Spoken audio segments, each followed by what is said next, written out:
সামনের মরশুমের জন্য দুজন তরুণ প্রতিভাকে দলে নিল মোহামেডান স্পোর্টিং ক্লাব। অমরজিৎ সিং এবং জেরেমি লালরিনপুইয়া, এই দুই 23 বছর বয়সী মিডফিল্ডারকে পরের মরশুমে খেলতে দেখা যাবে সাদা কালো জার্সিতে। প্রভাবশালী প্রদর্শনের সাথে আই লিগ জিতে আইএসএলে জায়গা নিশ্চিত করেছে মোহামেডান। পরের মরশুমে ইস্টবেঙ্গল এবং মোহনবাগানের পাশাপাশি খেলতে দেখা যাবে সাদা কালো ব্রিগেডকেও। দেশের টপ টায়ার লিগে অংশ নিতে শক্তিশালী দল গড়া শুরু করে দিয়েছে মোহামেডান ম্যানেজমেন্ট। ইতিমধ্যেই ব্রাজিলিয়ান ফরওয়ার্ড ফ্র্যাঙ্কাকে সই করার পাশাপাশি বেশ কয়েক দেশীয় উদীয়মান প্লেয়ারকেও দলে নিচ্ছেন তারা। এবার মাঝমাঠে শক্তি বাড়াতে অমরজিৎ এবং লালরিনপুইয়াকে সই করাচ্ছে মোহামেডান স্পোর্টিং ক্লাব। 2017 ভারতে অনুষ্ঠিত হওয়া অনূর্ধ্ব-17 বিশ্বকাপে ভারতের ক্যাপ্টেন ছিলেন অমরজিৎ সিং।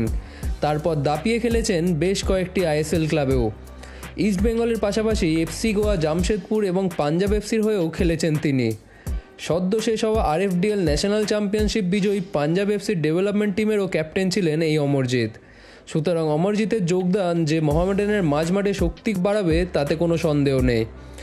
অমরজিতের পাশাপাশি রিয়েল কাশ্মীর থেকে মোহামেডানে যোগ দিচ্ছে জেরেমি লালরিনপুইয়া।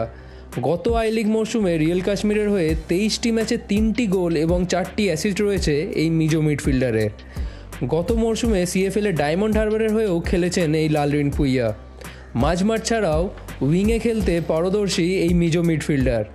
সৈরামসাম সিং, গৌরব বোরার পর এবার অমরজিৎ এবং লালরিনপুইয়াকে দলে নিয়ে মোহামেডান যে তাদের ইন্ডিয়ান কোরের যে বেশ অনেকটা শক্তি বাড়িয়ে নিল তা বলতে দ্বিধা রাখে না।